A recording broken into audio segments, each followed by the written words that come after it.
Okay. Hi. Welcome to the Old Talks. If you're new, welcome. Most likely you are. Um, I would recommend if you subscribe and like the video if you like it. Even if you don't, please, it would really mean a lot. Um, but yeah, this is going to be my review of Agatha All Along, episode 4. Not gonna say the title, it's long as shit, but let's get started. There are a lot of things that I want to talk about, so I'm just gonna go straight into it. Just go straight into it. And so the episode starts off. All the witches, they're mourning the loss of Sharon. If you don't know, episode 3, she died. She got, you know. Um, so Agatha's kind of, she's very nonchalant, but she's like, it's whatever, it's cool, dude. And I do think that's a facade. We'll get to that part later on in the video. But so they're burying her grave and they're discussing, oh my god, Sharon. And the point comes up that all of them have to go together. It has to be a whole coven, not just the remaining of them. And even though Agatha says there's only one survivor, I don't think so. I think she's lying about that. But we'll have to just wait and watch. And so they get together, and Teen has this spell book. So they use that. They use that spell book, and they do some incantations and say all the things that they want. They're like, may she be good looking, not annoying, may she be whatever. And I liked when Alice said, I hope she has Advil. Which I thought was funny. It has no story significance. Actually, maybe. I'll get to that. So they do this. The Green Witch gets summoned all like Wanda style. She comes out of the grave. And it's Rio. Rio. Now, if you have been watching the show, Rio and Agatha were definitely a thing. Romantically. There's a lot of tension. There's a lot of like past stuff that happens. But that's irrelevant to the story. So she comes. Agatha's angry as shit. So they're doing their thing, and they're walking down the Witch's Road. Then they come across this house, which I think is a resemblance to Alice's house growing up, because she's like, I don't want to go. She's like, anywhere but that, and they go the other way, and the house shows up again. So from what I can tell, you cannot avoid the house or the trial no matter what. Like, you're stuck on that. You have to go or die. Or live there forever. I don't know how time works there, but those are the options, what it looks like. And so when they go to the house... Oh. Tiny tidbit. Agatha tried to hurt Rio. She, tried to slap her in the face. And Agatha's really defendant. She's really adamant on the fact of not wanting to talk about Rio. To her, about her, whatever it is. I have a theory, but we'll get into that later. So the door is a crescent moon, and each trial seems to be related to each witch. So episode 3, as we know, was Jen's trial, water. This one seemed to be Alice's trial, so it was fire. And I think the next one is Lilia, so it might be like air or something, because divination. So they open the door, and they're just like roaming around trying to find things. Some people want to deal with trauma. And while they're exploring, Agatha and Rio are alone together, and Rio comes up close behind her, and Agatha's like, no. I think it's like being romantic or like wanting to like do the you know what. I think there might be more to that, because Agatha wants nothing to do with Rio for whatever reason. And Jen, who is the medicine witch, I think is what they call her. She's going around, and they see like 3 demon masks, which I think is a hint to Mephisto. Are we reaching with Mephisto? Oh my god. Yeah, likely we are, but it's fun to theorize, and I do think Mephisto has a role to play in this, unlike WandaVision. So they're walking around, and Lilia, as in the last episode, she has Save Agatha, that divination. What that is, I don't know, but there's one where it says, Alice, don't, from her future self. And I don't know what that means, ironically enough. Maybe Alice is about to do something that she shouldn't, or maybe not save someone, or maybe save someone. We don't know what it is. we'll have to wait and see, because the Save Agatha one hasn't really played out, and I think it might be in the next episode.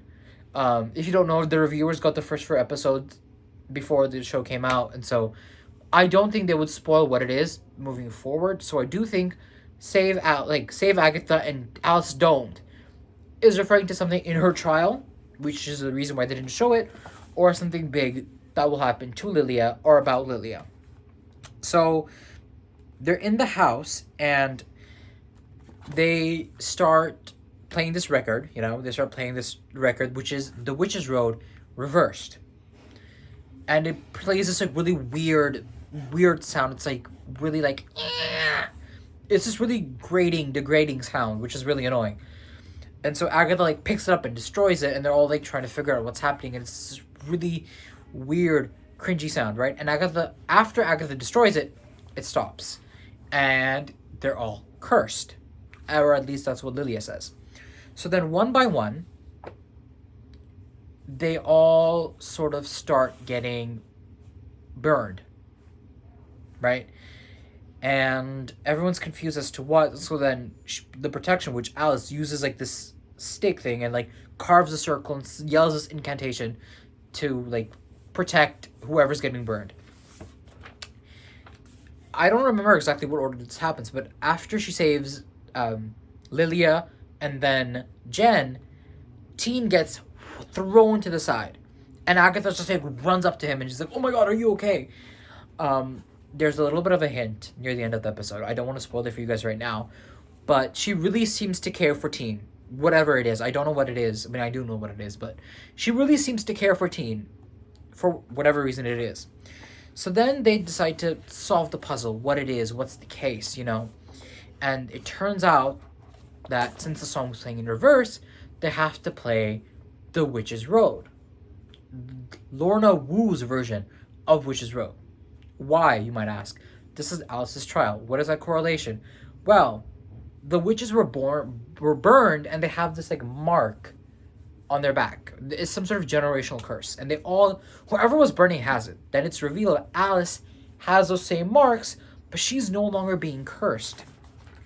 The reason is Lorna Woo's version, Alice's mom's version of the song, is actually an incantation protection spell to protect her daughter from whatever curse it is. And that song keeps playing and playing and playing and playing because it's such a popular song, which means her daughter is always safe. I didn't see that coming. That was really cool, really interesting. And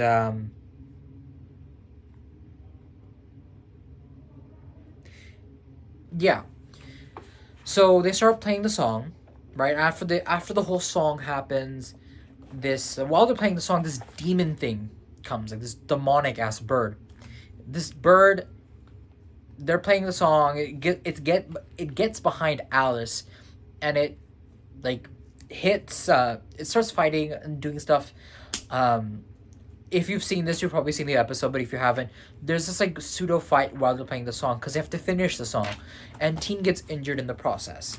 But in the end, they succeed. The song's gone, and it looks like Alice is free from her curse. So that's really cool and interesting. But in the process, he gets injured. So once they find a way out after they've broken the curse and they've gone out of the trial, Teen's like in a position where it's like he might live or die, we don't know. And Lilia says he's young, he's strong. And Agatha yells, "Don't," and then she looks at Rio and she says, "Don't." Rio has some sort of connection to dead bodies or bodies in general.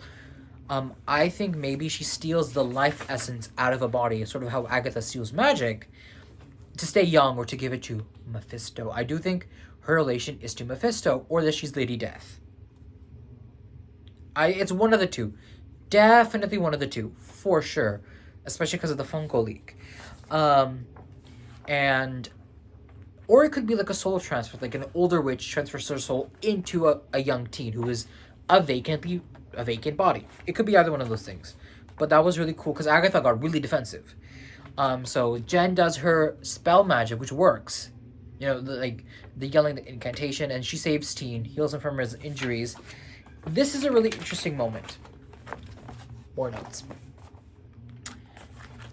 They're all talking about all their battle scars and stuff. That's really not relevant to the episode. It's just like a fun bonding trauma bond moment.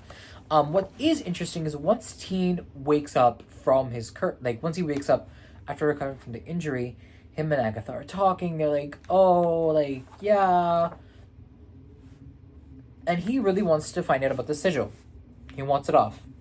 And he's like, maybe destroy it, maybe this. And Agatha's like, sorry.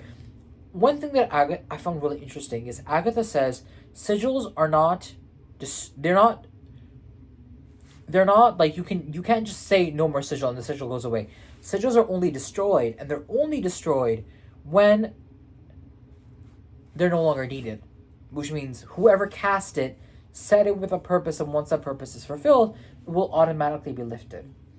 I think the reason, so what could be for Wiccan? I think the reason why Wiccan has the sigil, sorry, not Teen, I think Teen is Wiccan. We'll get to that. I think Teen has the sigil, and I think he's Wiccan, Wanda's son.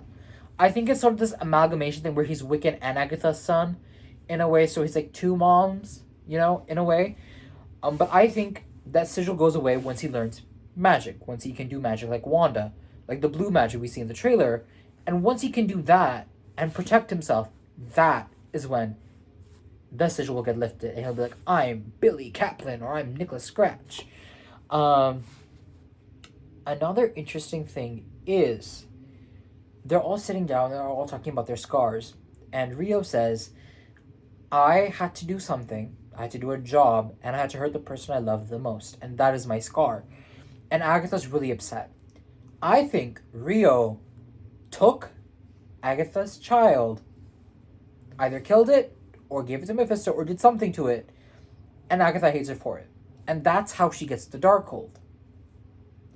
And that would make the most sense, because in the end of the episode, they're like by themselves, and she's like going to kiss, Agatha goes to kiss, when they're alone, she goes to kiss Rio, and Rio says, he's not your son. And then she walks off, which she thought that maybe it's Nicholas Scratch. I do think maybe he is. I think, I saw a theory that he's both of them, and I do think that stands, in my opinion. I think that is the case. But Rio has this like really weird expression on her face. So I definitely think that maybe there is some sort of thing where he's Wiccan and he's Teen. Sorry, he's Wiccan and he's Nicholas Scratch. And they're sort of doing this. He's amalgamation of both of these witches. So yeah, I do think that's the case. Maybe in a way it's Nicholas Scratch's body, which then Wiccan's soul, Billy Kaplan's soul, is put into. So yeah, that is a rough breakdown of the episode. There's so many interesting things and theories that are going to happen. I'm interested to see what happens next. Is it Lilia's trial? Is it Agatha's trial? Is it Rio's trial? How are the Salem 7 going to play into this? I think what's going to happen is there are 3 more trials, potentially. Right? No, 2 more. Yeah, there are 2 more. No, there are 3. There are 3 more trials. So we have episode 5, 6, and 7. Those 3 are the trials, right? And then 8 and 9 is a finale. So I think in one of the trials, the Salem 7 come up to them, and then it's like the whole finale thing. What's the deal with Wiccan? Teen, what do you mean save Agatha? What do you mean Alice don't? I think all of these things are going to unfold in episode 6 or 7. I think 5 still might be world building, but we'll just have to wait and see. So yeah, catch me next week or watch any of my other videos. Yeah.